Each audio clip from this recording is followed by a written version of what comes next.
In the year 1991 दो लोग कौन कौन, PV Narasimha Rao and doctor Manmohan Singh. Starting से कुछ रिवाइज करें, उसके बाद बोलना मत, नहीं समझा, ठीक है बच्चे लोग। स्टार्टिंग से बेटा पर अपन ने क्या स्टार्ट किया था 1991 के बाद की इकोनॉमी, ठीक है। 1991 में क्या आया, new economic policy known as liberalization, privatization and globalization. Because 1940 से लेकर 1990 तक किसने काम किया, सरकार ने, और पूरा काम बेकार।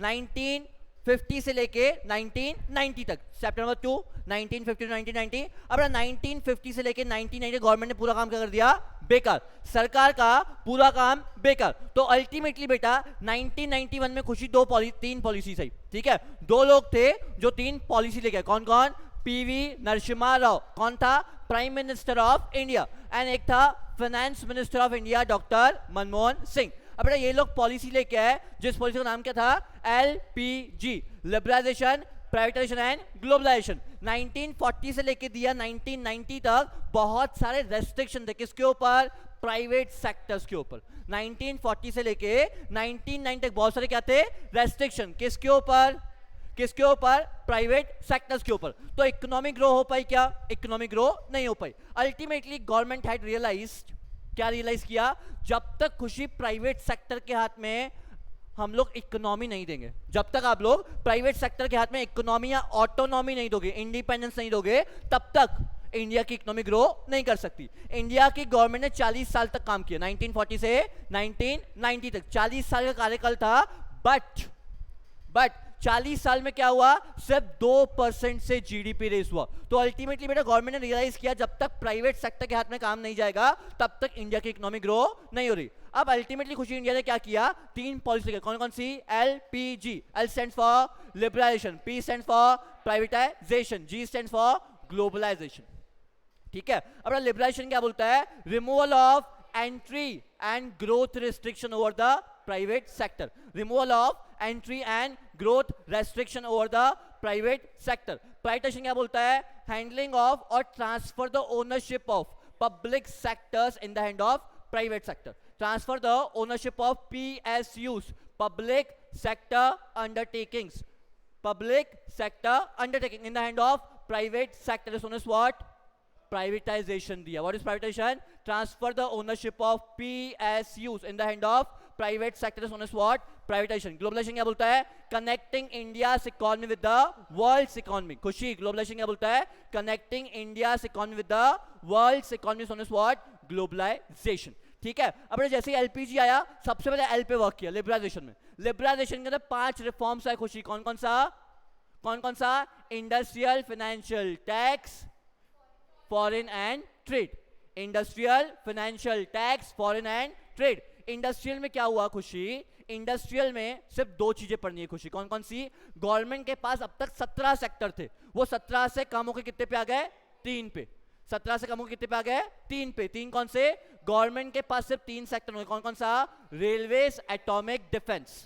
रेलवेज के गवर्नमेंट के पास सिर्फ 3 सेक्टर, कौन कौन सा, रेलवेज, एटॉमिक, डिफेंस। उसके बाद अब तक प्राइवेट सेक्टर को बिजनेस स्टार्ट करने के लिए लाइसेंस चाहिए, सेकेंड चैप्टर में था। If private sector start the business need licence, expand the business need licence and diversify the business need licence. But इसके बाद private sector do not required any kind of licence, उनको licence सिर्फ चाहिए 3 जगह पे, ठीक है, liquor, cigarette and industrial explosive. Liquor, cigarette, industrial explosive, ये था आपका industrial reform. Tax reform, tax को चेंज किया गया, ठीक है, डायरेक्ट टैक्स और इनडायरेक्ट टैक्स में, और टैक्स को थोड़ा सा कम किया गया, ये था आपका टैक्स रिफॉर्म। बेटा थर्ड था आपका कौन सा, इंडस्ट्रियल फाइनेंशियल। सेकंड था आपका फाइनेंशियल। फाइनेंशियल में क्या था, RBI अब तक क्या थी, regulator, RBI become the facilitator, change in the role of RBI। अब तक RBI क्या थी, रेगुलेटर, अब RBI बन गई फैसिलेटर, ठीक है। अब तक प्राइवेट सेक्टर्स थी क्या, अब तक प्राइवेट बैंक्स थी क्या, नहीं, अब प्राइवेट बैंक्स भी आ गई। प्राइवेट बैंक्स आई तो फायदा किसको हुआ खुशी, फायदा किसको हुआ, कस्टमर्स को फायदा हुआ, ठीक है। जब प्राइवेट बैंक से किसको फायदा हुआ, कस्टमर्स को। अब तक बाहर का बंदा इंडिया में कितना इन्वेस्ट करता था, सिर्फ 10%, ये लिमिट बढ़ गई।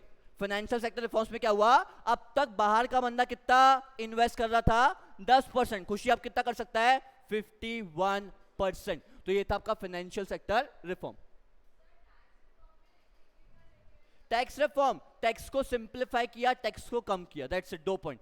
टैक्स को, प्रोसेस को सिंप्लीफाई किया, डायरेक्ट टैक्स इनडायरेक्ट टैक्स में बांटा और उसके प्रोसेस को सिंप्लीफाई करके टैक्स को कम किया, दैट्स इट, यही लिखना है, ठीक है। तो बच्चा लोग ये आपके 5 रिफॉर्म्स थे, foreign exchange reforms, trade and investment policy reforms, ठीक है।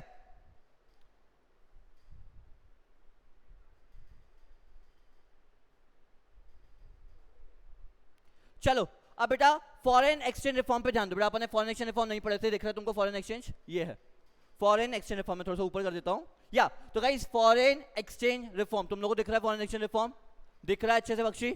हाँ बख्शी बोलूंगा अब मैं भी, देखो ठीक है गाइस, फॉरेन एक्सचेंज रिफॉर्म। अब चलो फॉरेन एक्सचेंज रिफॉर्म में क्या हुआ, the important reforms made in the foreign exchange market are, guys foreign exchange market की बात करें, ध्यान से सुनना, the important reforms are made in the foreign exchange market are devaluation of rupee, ठीक है। अब guys what is mean by devaluation of rupee, ठीक है, डीवैल्यूएशन ऑफ रूपी। बेटा अपन ने जब फॉरेन एक्सचेंज पढ़ा था तो 2 चीजें पढ़ी थी, डेप्रिसिएशन एंड डीवैल्यूएशन। जब बेटा फॉरेन एक्सचेंज पढ़ा था वहां पे 2 चीजें पढ़ी थी, डेप्रिसिएशन एंड डीवैल्यूएशन। डेप्रिसिएशन कब होता है हिमांशु? जब डिमांड एंड सप्लाई के थ्रू करेंसी का प्राइस कम हो जाए, अपनी करेंसी की औकात कम हो जाए, that is what depreciation. But devaluation मतलब क्या? जब गवर्नमेंट इंडियन करेंसी की वैल्यू खुद से गिरा दे, ठीक है। अब इंडियन करेंसी की वैल्यू गिराना मतलब क्या दिया? सी अब तक क्या था दिया, मैं 100 रुपए में 10 kg ऑफ टमाटोज बाय कर सकता था, ठीक है। तो मेरे 100 रुपए की औकात कितनी है? 10 किलो टमाटर। अब गवर्नमेंट ने बोला Manoj you can only by 100 रुपए में 5 kg ऑफ टमाटो, तो क्या मेरी 100 रुपए की औकात कम हो गई क्या? हाँ, अब तक मेरे 100 रुपए की औकात क्या थी? 10 किलो टमाटर। अब मेरे 100 रुपए की औकात क्या है? 5 kg ऑफ टमाटो। मतलब क्या, मेरे रुपये का जो वैल्यू था वो कम हो गया, डीवैल्यूएशन, ठीक है। तो गवर्नमेंट ने उस टाइम पे क्या किया? डीवैल्यूएशन ऑफ रूपी, रूपी को कमजोर कर दिया। अब तक मजबूत था, 100 रुपए में 10 किलो, अब 100 रुपए में सिर्फ आ रहे हैं 5 kilo, this is what devaluation. Guys समझा क्या? टमाटो का प्राइस बढ़ गया है। अब टमाटो का प्राइस बढ़ना मतलब अपनी करेंसी की वैल्यू ही कम होना, इन सिंपल वर्ड्स। इन्फ्लेशन आता है ना, इन्फ्लेशन मतलब क्या? आपकी करेंसी की औकात कम हो गई, तभी तो मार्केट में इन्फ्लेशन है, ठीक है। मैं क्या बोल रहा हूं, सी पहले 100 रुपए की औकात थी 1.25 लीटर पेट्रोल, अब 100 रुपए की औकात है 0.90 ऑफ पेट्रोल, 1 लीटर भी पूरा नहीं आ रहा, तो मेरे 100 रुपए की औकात कम हुई ना, समझ रहा है? मतलब प्राइस बढ़ा तो मेरे पैसे की औकात कम होना, ऐसे पकड़ कान या ऐसे पकड़, बात एक ही है। प्राइस बढ़ा तो मेरे पैसे की औकात कम हुई, या तो मेरे पैसे की औकात कम हुई इसलिए प्राइस बढ़ा, मतलब या तो वो चीज महंगी हो गई तो मेरा पैसा सस्ता हुआ, राइट? तो एक ही बात है, समझ रहे? दिस इज व्हाट बेटा डीवैल्यूएशन ऑफ रूपी। अब बच्चे लोग सबसे पहले फॉरेन एक्सचेंज में क्या किया? गवर्नमेंट ने किया डीवैल्यूएशन ऑफ रूपी। अब बच्चे लोग डीवैल्यूएशन ऑफ रूपी क्या बोलता है? Devaluation of rupee refers to reduction in the value of domestic currency, ठीक है। रूपी मतलब क्या? Domestic currency. Reduction in the value of domestic currency by the government, government ने खुद से कम किया। गाइस 2 चीजें होती है, डेप्रिसिएशन, डीवैल्यूएशन। फॉरेन मार्केट में डिमांड सप्लाई के थ्रू कम हो जाए तो वो क्या है? डेप्रिसिएशन। गवर्नमेंट खुद से कम करे तो क्या है? डीवैल्यूएशन। बेटा अपन ये डिफरेंस पढ़ के आए चैप्टर नंबर 11 में फॉरेन एक्सचेंज में, ठीक है। बेटा devaluation of we, the devaluation refers to reduction in the value of domestic currency by the government to overcome the balance of payment crisis, ठीक है।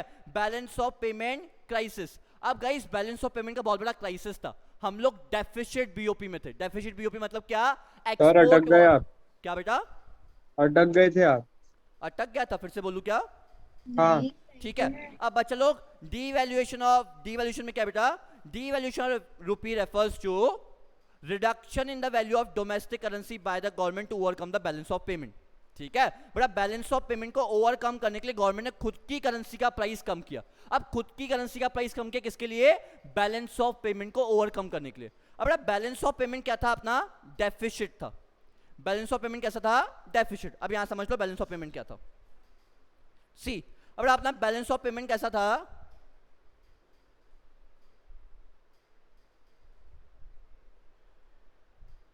ठीक है। अब बच्चा लोग बैलेंस ऑफ पेमेंट कैसा था? we had a deficit BOP, guys, yes or no? We had what? We had a deficit balance of payments, गई समझ क्या बोल रहा हूँ, we had a deficit balance of payment. अब खुशी डेफिसिट बैलेंस ऑफ पेमेंट क्या होता है, जहां पे बेटा इनपुट क्या थे, ज्यादा थे, और एक्सपोर्ट क्या था, कम था।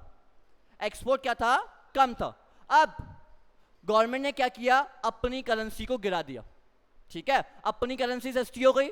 अब lower the price higher the demand, lower the price higher the demand. अब बेटा हिमांशु, अपनी करेंसी सस्ती हो गई तो लोग अपनी करेंसी को ज्यादा डिमांड करेंगे, हाँ कि ना। जब अपनी करेंसी को ज्यादा डिमांड करेंगे, मतलब यहां सुनो बच्चा लोग, ये देखो, ये रुपी किसके पास है, इंडिया के पास, ये यूएसए, राइट।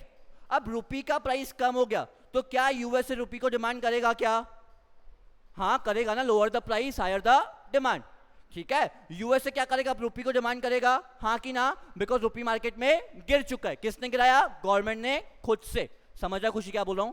अब तक क्या था, डेफिसिट बीओपी दिया। डेफिसिट बीओपी मतलब क्या बेटा, input was more, export was less. अब इंडिया को अगर डेफिसिट बीओपी को ओवरकम करना है आर्यन, तो क्या करेंगे, एक्सपोर्ट को बढ़ाना पड़ेगा, राइट। एक्सपोर्ट को बढ़ाना मतलब क्या दिया, इन सिंपल वर्ड, सेल को बढ़ाना। एक्सपोर्ट क्या है, सेल।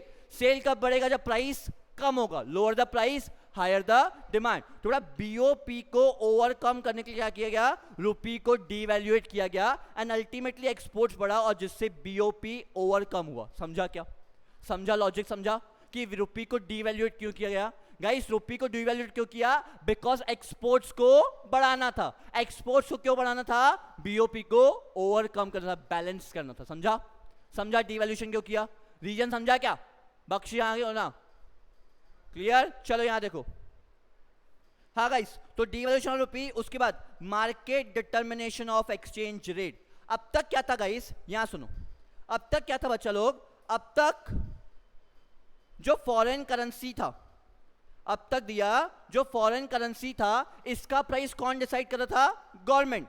इंडिया में 1991 के पहले बेटा फॉरेन एक्सचेंज के 3 मेथड होते हैं, कौन कौन सा, fix, flexible and manage floating rate. Guys foreign exchange याद है कि नहीं याद है, फॉरेन एक्सचेंज में 3 मेथड हैं, कौन सा, fix rate, fix exchange rate, flexible exchange rate and floating exchange rate. Fix मतलब कौन सा, which is decided by the government. Flexible decided by demand and supply. Manage decided by RBI.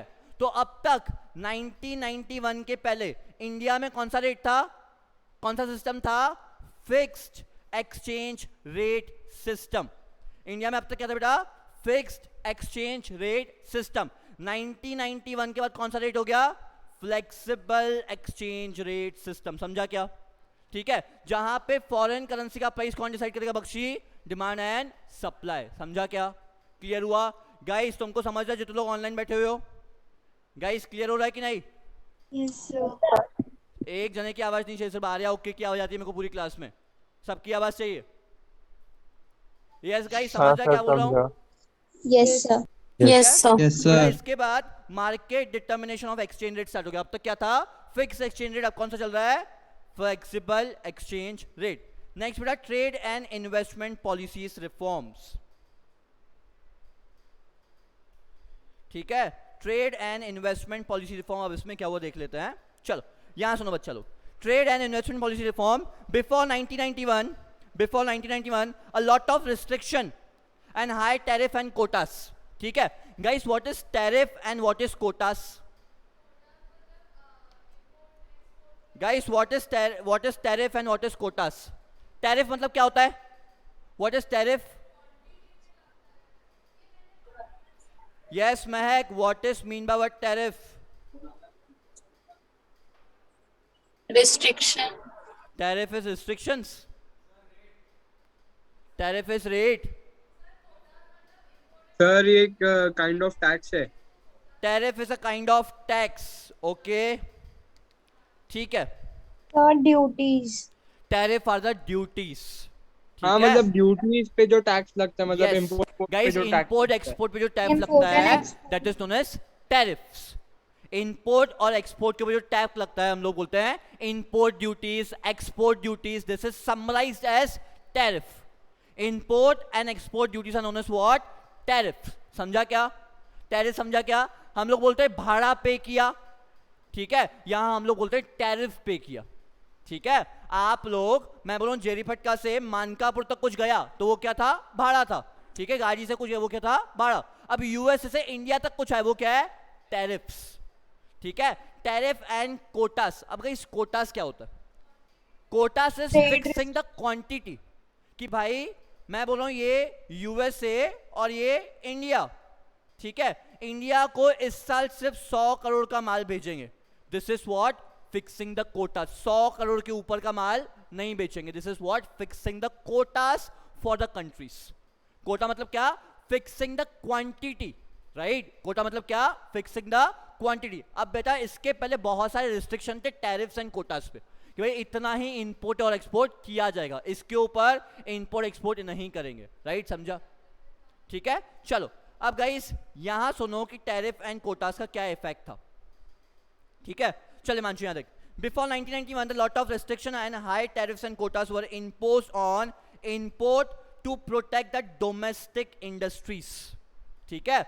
अब guys जो government थी, government ने restriction लगा दिए, किसके ऊपर, इंपोर्ट्स के ऊपर, आप इससे ज्यादा इंपोर्ट नहीं कर सकते। मेरे को एक बात बताओ, अगर इंपोर्ट बढ़ा देंगे तो क्या ही फर्क पड़ना है, क्या फर्क पड़ना है, अगर इंपोर्ट बढ़ा देते हैं दिया,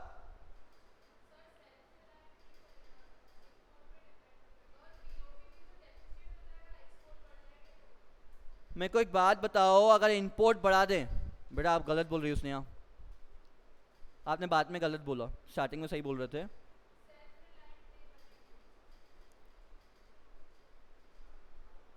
हाँ तो गाइस अगर मैं इंपोर्ट्स बढ़ा दूं तो क्या ही दिक्कत है, अगर मैं इंपोर्ट बढ़ाता हूं तो इंडिया में जितनी फैक्ट्रीज हैं वो जो माल बना रही है उनका कुछ फायदा क्या, नहीं, बिकॉज पूरा माल बाहर से इंपोर्ट हो रहा है, ठीक है। अगर इंपोर्ट बढ़ा दूं तो इंपोर्ट ज्यादा है, एक्सपोर्ट कम है, वापस से बीओपी डेफिसिट। अभी तो बीओपी को ओवरकम किया, वैल्यू को, करेंसी को डीवैल्यूएट करके अपन ने क्या किया, बीओपी को ओवरकम किया। अभी आप फिर से बोलो इंपोर्ट बढ़ा दो, एक्सपोर्ट कम कर दो, तो क्या होगा बेटा, अल्टीमेटली बीओपी वापस से डेफिसिट। बाकी समझ रहा क्या बोल रहा हूँ, बीओपी वापस से डेफिसिट। तो बेटा बीओपी को डेफिसिट बचाने के लिए और इंडियन इंडस्ट्रीज को बचाने के लिए, अब मेरे को एक बात बताओ, खुशी की इंडिया में कंपनी है और तुम लोग सब लोग में से माल खरीदो, मैं यूएस का बंदा हूं, तो खुशी की कंपनी का क्या, इसकी कंपनी तो बंद हो जाएगी। तो बेटा जितनी भी डोमेस्टिक इंडस्ट्रीज थी इसको प्रोटेक्ट करने के लिए गवर्नमेंट ने क्या किया, टैरिफ्स एंड कोटास यूज किए। जितनी भी डोमेस्टिक इंडस्ट्री है नितिन, इसको प्रोटेक्ट करने गवर्नमेंट ने क्या किया, टैरिफ्स एंड कोटास को इंपोज किया, ठीक है। टैरिफ बढ़ा दिया, अगर आप बाहर से माल मंगवाओगे टैरिफ ज्यादा लगेगा, ठीक है। अगर आप यूएस से इंपोर्ट करते हो, चाइना से इंपोर्ट करते हो, अब तक 100% अगर टैक्स था तो टैक्स 200% कर देंगे, तो फिर मंगवाओगे ही क्यों। अगर बेटा टैक्स बढ़ा दूंगा मतलब उसका प्राइस बढ़ जाएगा, तो इंडिया वालों को वैसे ही महंगा पड़ेगा, तो लोग क्यों मंगवाएंगे, टैरिफ बढ़ा दिया, ठीक है। या तो कोटा फिक्स कर दिया, अब कुछ लोग टैरिफ के बाद भी नहीं मानेंगे, तो कोटा फिक्स कर दिया, इससे ऊपर इंपोर्ट नहीं कर सकते, बिकॉज डोमेस्टिक इंडस्ट्री भी सर्वाइव करनी चाहिए। अब डक चालू किया, दरवाजा बंद किया, डक की हवा कैसे आएंगी, अबे डक्ट को वेंटिलेशन तो चाहिए बाहर के लिए, खोलेगा तो अच्छी हवा आएगी,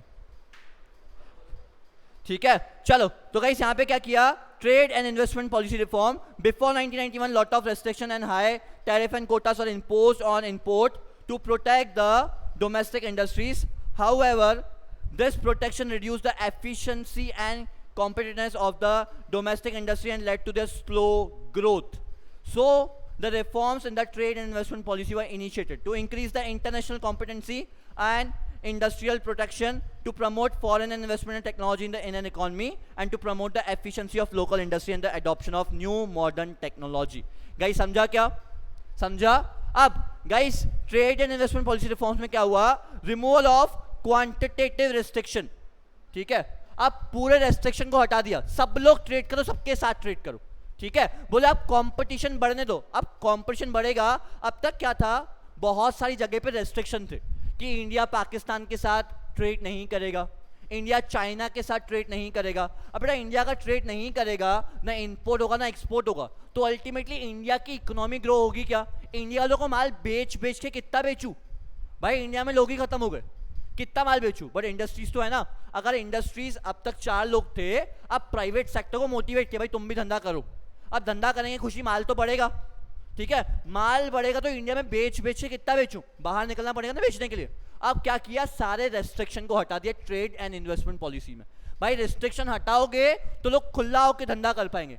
सेम गोस विथ लॉकडाउन की सिचुएशन, ठीक है। कब तक शटर बंद चालू करते रहोगे? भाभी मैं अंदर बैठा हूँ, दुकान खोल रहा हूँ, भाभी ऐसे बजाती, भाभी नहीं नहीं अंदर ही हूँ, ठीक है। अरे यार तुम लोग सिंधी इसको सीखो धंधा करना, ठीक है। जब पूरा लॉकडाउन था तब भी हम लोग दुकान के अंदर बैठे हुए थे, किसने ठक ठक किया, अरे नहीं यहीं हूँ, आप बोलो क्या चाहिए, ऐसे थोड़ा सा शटर उठाया, माल दे दिया, ठीक है। तो भाई लॉकडाउन खोल दे पूरा का पूरा, अच्छे से भाई धंधा करना है करो। कोविड की थर्ड वेव आनी होगी, आके रहेगी, रोक सकते हो क्या?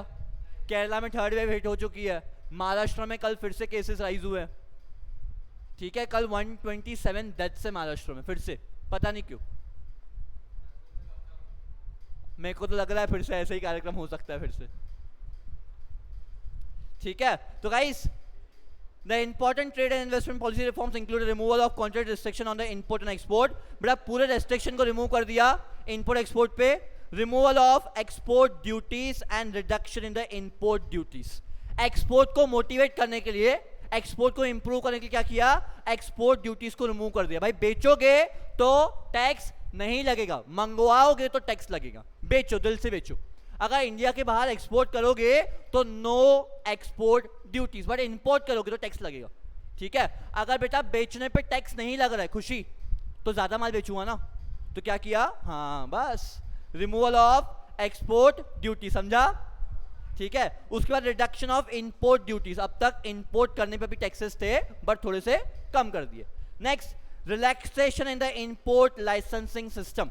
गाइस अगर आपको पता हो तो इंपोर्ट एक्सपोर्ट करने के लिए लाइसेंस लगता है, कंपलसरी लाइसेंस लगता है इंपोर्ट एक्सपोर्ट करने के लिए, और हर किसी को लाइसेंस मिल ही नहीं पाता। बहुत सारे लोग अप्लाई करते हैं, 100 लोग अप्लाई करते हैं तो उसमें 10 या 15 लोग को लाइसेंस मिलता है इंपोर्ट एक्सपोर्ट का, बिकॉज बहुत बड़ी जांच पड़ताल होती है उसके लिए, बहुत बड़े इंस्पेक्शंस होता है। तो क्या किया, इंपोर्ट लाइसेंस को लिबरलाइज कर दिया थोड़ा सा। अब तक रेस्ट्रिक्शन ज्यादा थी, लाइसेंस लेने के लिए रेस्ट्रिक्शन कम हो गई। भाई सब लोग इंपोर्ट एक्सपोर्ट करो, बस धंधा होना चाहिए, कुछ भी करो, जीडीपी बढ़ना चाहिए। लाइसेंस कंपलसरी है क्या बेटा, लाइसेंस कंपलसरी है, बट जो प्रोसेस था उसको इजी कर दिया, ठीक है। पहले गाड़ियां बिकना कम हो गई थी, 4 व्हीलर, बिकॉज गवर्नमेंट 4 व्हीलर का लाइसेंस इजीली नहीं देखती थी। आज की तारीख में आप जाओगे 4 व्हीलर का टेस्ट देने, ठीक है, बाजू में एक बंदा बैठा रहता है, ठीक है। ड्राइविंग टेस्ट दोगे, बाजू में बंदा बैठा, बोलता कुछ मत कर, मैं सब खुद ही करूंगा। मतलब जिसको कार ड्राइविंग नहीं आती उसको भी कार का लाइसेंस मिलता है इंडिया में। नागपुर में तो ऐसा ही होता है, जाओ टेस्ट देने, वो बोलते खुद ही गियर चेंज करूंगा तो उसमें स्टीयरिंग पकड़, खुद ही गाड़ी चलेगी, कुछ नहीं होता, वो गाड़ी ऑटोमेटिक खुद से चलती है, बस ऐसा सीधा जाओ फिर वापस आओ, बोलते रुक जाओ, पास हो गए, घर जाओ। घर पे लाइसेंस आ जाता है, फिर ठोको जाके रास्ते पे। भाई कुछ लोग मरेंगे, हॉस्पिटल का धंधा होगा, आप कार खरीदोगे, कार वालों का धंधा होगा, गवर्नमेंट को धंधा चाहिए अल्टीमेटली, मरो, क्या करना है, ठीक है। तो कार का लाइसेंस इजीली मिल जाता है इंडिया में, मिल जाता है बख्शी, ट्राई कर एक बार, कुछ नहीं करना पड़ता, सिर्फ जाके बैठना पड़ता, स्टीयरिंग सीट पे बैठो जाके, खुद ही कार चलाते हो बंदा। चलो तो गाइस ये क्लियर हुआ क्या? चलो अब बच्चे लोग नेक्स्ट आया प्राइवेटाइजेशन, ठीक है। नेक्स्ट क्या है बच्चे लोग, प्राइवेटाइजेशन। अब प्राइवेटाइजेशन क्या बोलता है, हैंडलिंग ऑफ और ट्रांसफर द ओनरशिप ऑफ, किसका ओनरशिप ट्रांसफर करना है बेटा, public sector undertakings in the hand of private sector. दिया, what is mean by privatization? It refers to transfer the ownership of PSUs in the hand of private sector। फिर से एक बार, what is privatization? It refers to transfer the ownership of PSUs in the hand of private sector. That is what privatization. The another important feature of new economic policies was promotion of policies of privatization. Privatization means the transfer of ownership of management and the control of the public sector enterprises and the entrepreneurs in the hand of private sectors. जमा clear हुआ? Next, privatization implies great क्या? Yes, privatization implies greater role of private sector in the economic activities of a country.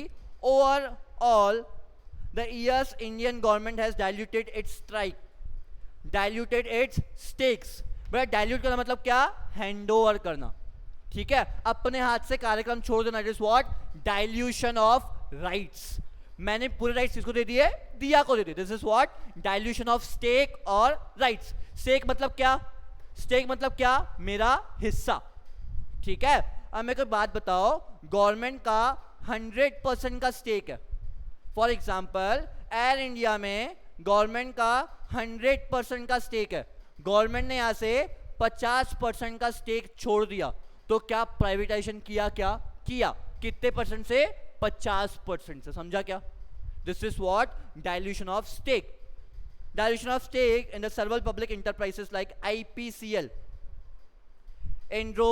Indian Petrol Pump Corporation Limited, IBP, ये इसका full form search कर लेना, कुछ अच्छा ही full form है इसका, ठीक है, मारुति उद्योग एक्सेट्रा. ठीक है, चलो. Privatisation can be done in the 2 ways. Guys ये इंपॉर्टेंट है, अब इसको ध्यान से समझना. ठीक है, privatisation can be done in 2 ways. Transfer of ownership and management of public sector companies from the government to private sector. ये सबसे बेसिक, पूरा का पूरा ओनरशिप ट्रांसफर कर दिया. दिस इज व्हाट प्राइवेटाइजेशन का पहला पार्ट. उसके बाद privatisation of PSUs by selling of the part of equity. Part of equity, अब समझो गाइस यहाँ पे 2 चीजें. प्राइवेटाइजेशन 2 हिस्सों में हो सकता है. क्या हुआ? अब सी, एयर इंडिया पूरी की पूरी ओनरशिप हिमांशु को दे दी. ठीक है, पूरी की पूरी ओनरशिप हिमांशु को दे दी. दिस इज व्हाट पहला पार्ट, ट्रांसफर ऑफ ओनरशिप. ठीक है, ये क्या? पहला पार्ट.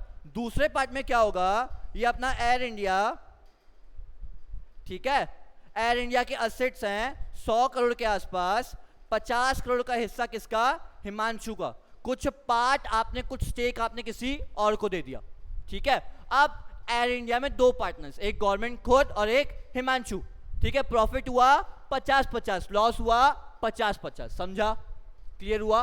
तो बेटा 2 पार्ट्स में आप प्राइवेटाइजेशन कर सकते हो, या तो फुल्ली ओनरशिप या तो इन अ पार्ट. समझा? या तो फुल्ली या तो in a part. Guys clear हुआ क्या? Equity PSUs to the public, this the process of disinvestment. Guys जब कुछ पार्ट ऑफ इन्वेस्टमेंट किसी और को दोगे तो ये क्या हो जाएगा? डिसइन्वेस्टमेंट. समझा? अब डिसइन्वेस्टमेंट कैसा? अब तक एयर इंडिया में गवर्नमेंट का इन्वेस्टमेंट कितना था? 100% का, या फॉर एग्जांपल 100 करोड़ का. ठीक है, एयर इंडिया में अब तक गवर्नमेंट का हिस्सा कितना दिया? 100 करोड़. इसमें से ये इन्वेस्टमेंट कितना? 100 करोड़ का. 50 करोड़ हिमांशु को दे दिया. तो गवर्नमेंट ने इन्वेस्टमेंट किया कि डिसइन्वेस्टमेंट किया? डिसइन्वेस्ट. ठीक है, 100 करोड़ लगाए तो क्या है? इन्वेस्टमेंट. 50 करोड़ का बेच रहे तो ये क्या है? डिसइन्वेस्टमेंट. ठीक है, मेरे पास जेब में 100 रुपए हैं तो सेविंग कितनी है? 100 रुपए. 50 रुपए खर्चा कर दिए तो क्या हो गई? डिस सेविंग्स 50 रुपए से. समझा? ठीक है, अब तक पूरा किसका था? गवर्नमेंट का. कुछ पार्ट बेच दिया तो ये क्या है? Dish investment. तो गाइस ये 1 मार्क्स में पूछेगा, अगर कुछ पार्ट बेचा जाए तो उसको हम लोग क्या बोलते हैं? उसको हम लोग बोलते हैं डिसइन्वेस्टमेंट. अगर दिया कुछ पार्ट बेचा जाए तो उसको क्या बोलोगे? डिसइन्वेस्टमेंट. समझा Bakshi? Next, those purpose of privatization was mainly to improve the financial discipline and facilitate the modernization. It was also believed that private capital and managerial capabilities will help in improving the performance of PSUs. बड़े ये government का ही भरोसा था कि अगर हिस्सा private sector को दिया जाए तो प्राइवेट सेक्टर बहुत अच्छे से परफॉर्म करता है. बिकॉज सरकार का काम बेकार होता है ना, बट प्राइवेट सेक्टर का नहीं. ठीक है, तो गवर्नमेंट का विश्वास था कि अगर प्राइवेट सेक्टर के हाथ में कार्यकाल दिया जाए तो प्राइवेट सेक्टर अच्छे से परफॉर्म करेगा एंड PSUs की हालत सुधरेगी, और ऑब्वियसली सुधरेगी. आज अगर इंडियन रेलवे अलायंस के हाथ में दे दिया जाए तो इंडियन रेलवे की हालत बदलेगी. दैट्स फॉर श्योर, बिकॉज वो रिलायंस है, उसके पास पैसा भी है और मैनेजमेंट भी है. पैसा गवर्नमेंट के पास भी है बट गवर्नमेंट के पास मैनेजमेंट नहीं है. ठीक है, आज तुम लोग सरकारी स्कूल जाओ और एक प्राइवेट स्कूल जाओ, जमीन आसमान का फर्क है.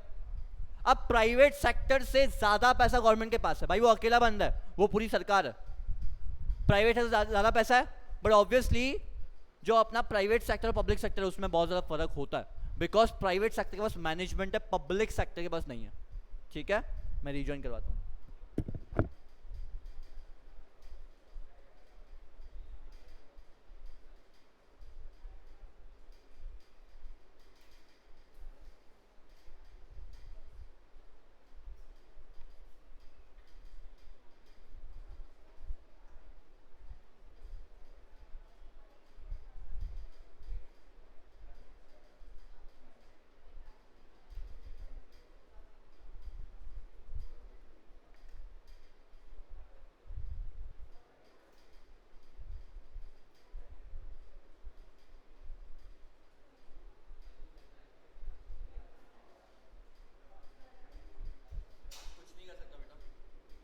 जग के अंदर रख दो, ठंडा हो जाएगा।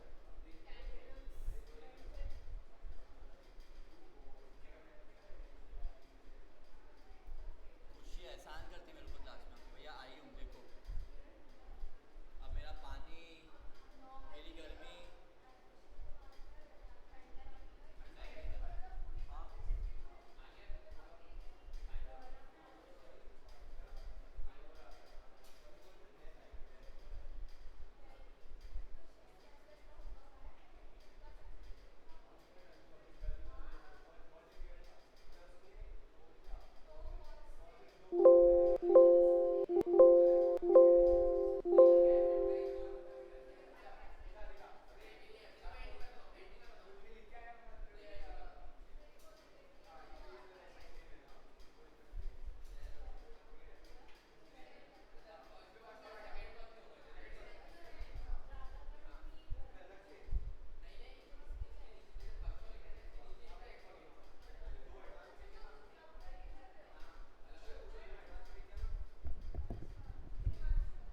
हाँ शांति, शांति।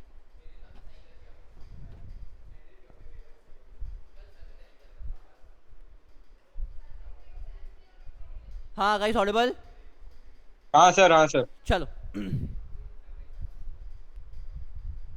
बख्शी,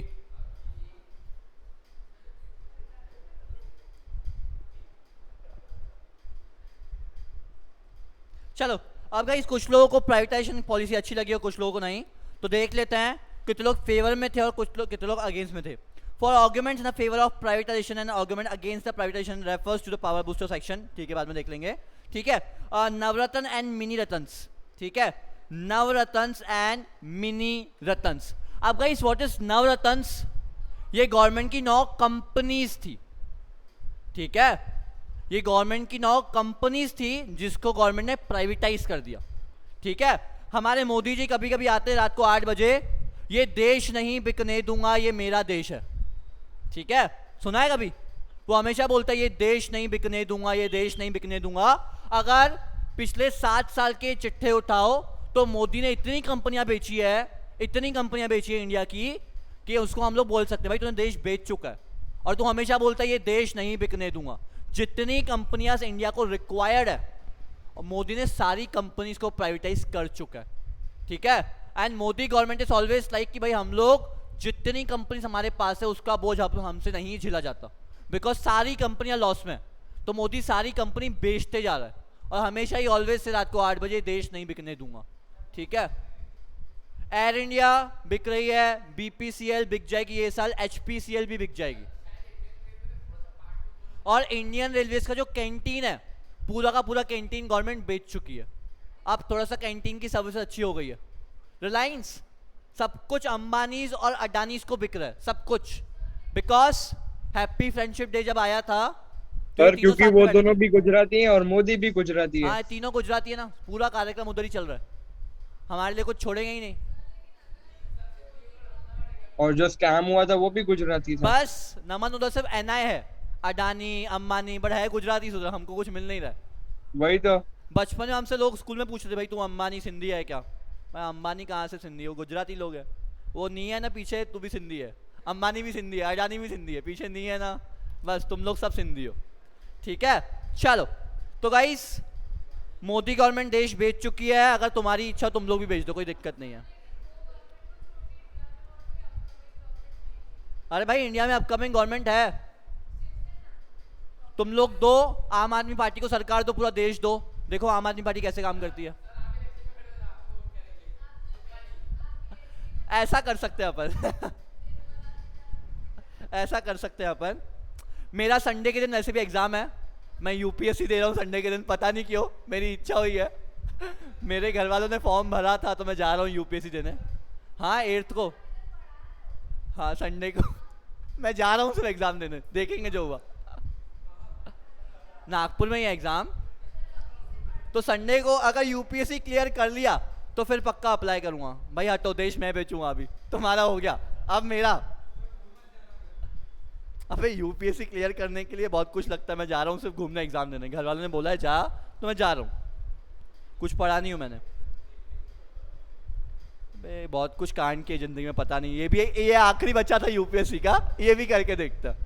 ठीक है चलो। So guys, for arguments in the favor of privatization and argument in the against of privatization refers to Navratna and Mini Ratans. The government also made attempts to improve the efficiency of public sector and undertakings. For instance, some PSUs have been granted a special status as a Navratans and Mini Ratans in order to influence the professionalism and enables the PSUs to compete more effectively in the liberalized global environment. Government started granting Navratan status to PSUs. They were given greater managerial and operational autonomy in the taking various decisions to run the competitive efficiently increase their profits. The granting of Navratan status resulting in the better performance of these companies. ठीक है, government के अनमोल रतन वो पूरे के पूरे नवरत्न थे, अब government को लगा इनको नवरत्न का नाम देंगे तो ये सारी कंपनी एफिशिएंटली परफॉर्म करेगी, बट कर नहीं पाई थी। अल्टीमेटली गवर्नमेंट ने सारी कंपनीज बेच दी। ये पूरे के पूरे नवरत्न गवर्नमेंट ऑलरेडी बेच चुकी है 1991 में, बिकॉज ये सारी कंपनियां परफॉर्म नहीं कर पा रही थी। ठीक है चलो, बड़ा उसके बाद अपन जंप करते हैं ग्लोबलाइजेशन पे। What is globalisation? Connecting India's economy with the world's economy is known as what? Globalisation. Globalisation means integrating. Integration मतलब क्या? कनेक्शन।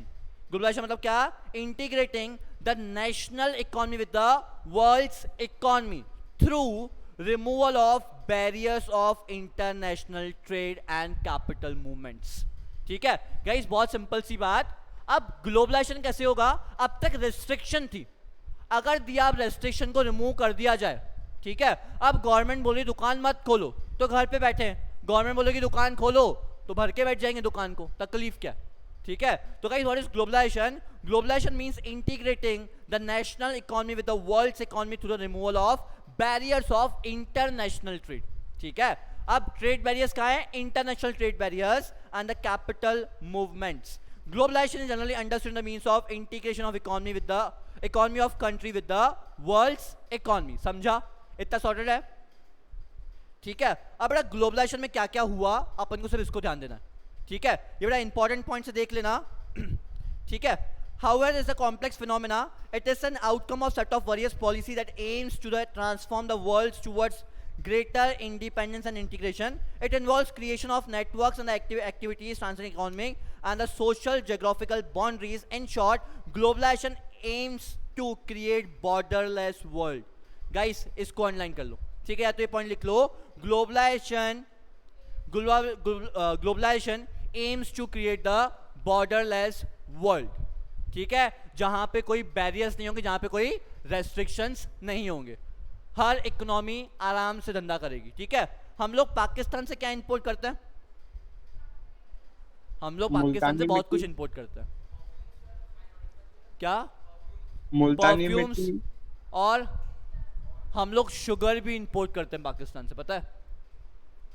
और हम लोग उनको यहाँ से चाय पत्ती भेजते हैं, वो हमको शुगर भेजते हैं, और दोनों मिलकर चाय बनाते हैं। ठीक है,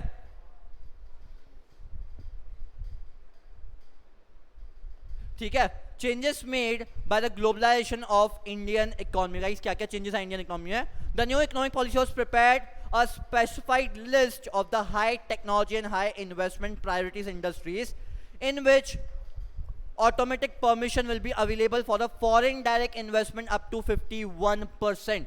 Guys, globalization का सबसे बड़ा चेंज, अब तक कंपनीज कितना इन्वेस्ट कर रही थी? 10%, अब कंपनीज कितना इन्वेस्ट कर सकती है? 51%। मतलब Amazon can enter into the India and invest 51%। ठीक है, बख्शी अगर अमेजॉन इंडिया में आ जाए तो कितना इन्वेस्ट कर सकता है? 51%। सरिता कितना इन्वेस्ट कर सकती है? पूरा 100%। अबे सरिता तो पूरा 100% कर सकती है ना, सरिता इंडिया की है ना। जेफ बेजोस से 51 कर सकता है, सरिता पूरा 100%। अबे सरिता किसी का भी नाम हो सकता है ना। हाँ, मैं भी कर सकता हूँ। चलो, मैं कितना इन्वेस्ट कर सकता हूँ? बख्शी पूरा 100%, अमेजॉन 51%। ठीक है, ये सबसे बड़ा चेंज ग्लोबलाइजेशन का। और बख्शी कितना कर सकता है? सरिता।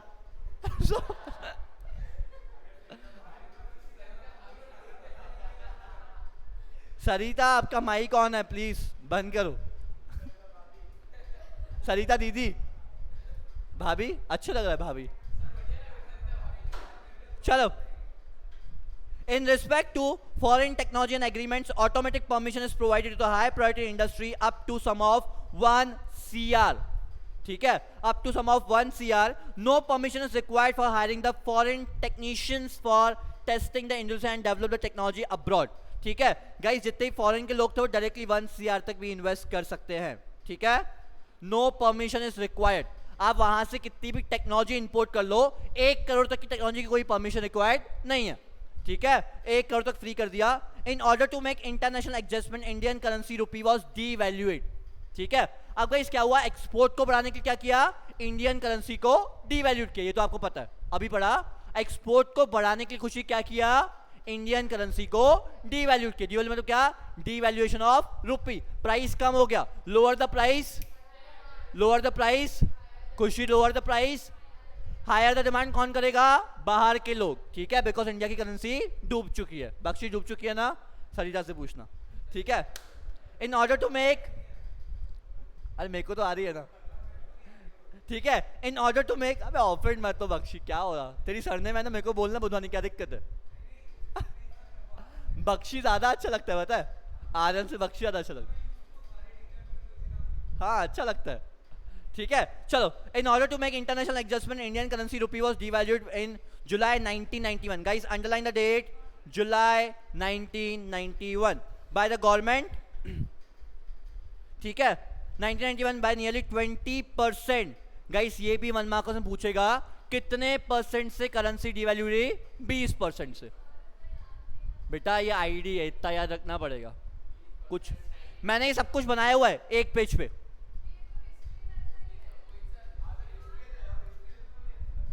बेटा देखो, मैं पूरी कोशिश करूं आप सबको लर्न हो जाए क्लास में. मैं एक चीज 4 बार पढ़ाता हूं, आपको लर्न हो जाएगी, डोंट वरी अबाउट. भाई ये इंडियन इकोनॉमी को पढ़ना जरूरी है, तभी तो देश की इकोनॉमी समझेगी. यूपीएससी तभी तो दे पाओगे. चलो. So guys, in order to make the international adjustment, Indian currency rupee was devalued by 20%. It has stimulated the export and discouraged the imports. ठीक है गाइस, इसने क्या बढ़ा दिया, एक्सपोर्ट को बढ़ा दिया. बेटा करेंसी को डिवैल्यूट करोगे, lower the price higher the demand, तो एक्सपोर्ट बढ़ गए, इंपोर्ट कम हो गए. चलो. To integrate the Indian economy with the world economy, the union budget. क्या बात है, बजट की बात आ चुकी है. ठीक है, to integrate the Indian economy with the world economy, the union budget 1992-1993 made Indian rupee partially convertible, then rupee was made fully convertible in 93 and 94. ठीक है, ये बेटा partially convertible and fully convertible आगे पढ़ेंगे. partially and fully convertible का मतलब क्या होता है. ठीक है, क्लियर हुआ यहाँ तक, समझा. चलो let's make it done for a day, बाकी अपन कंटिन्यू करते हैं बाद में. जमा. हाँ सर, बाकी के 2 पॉइंट भी खत्म करवा दो ना एक साथ. चलो ये 2 पॉइंट ही है, सुन लो, लीव मत करो, सुन लो. After 5-year export and import policy 1992-1997 was announced by the government to establish the framework of globalization and Indian foreign trade. A policy removed all the restriction and controls of the external trade and allowed the market to play greater role in the respect of export and imports. ठीक है guys, export and import के जितनी से restriction थे वो भी remove कर दिए. ये point में इतना ही बोला है.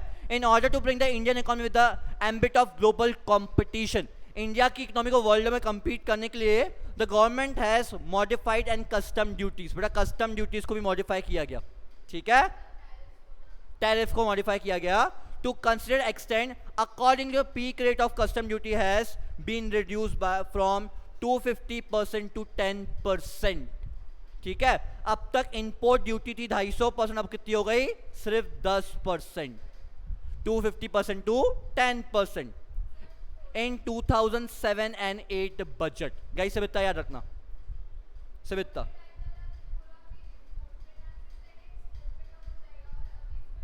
Custom duties, that is import duties.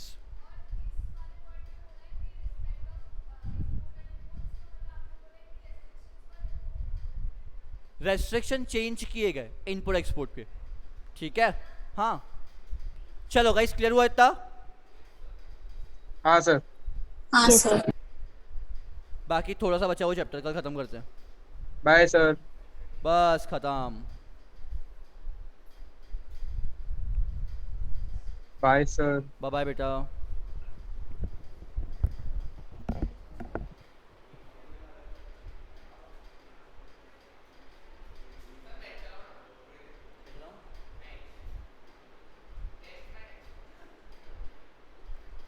चलो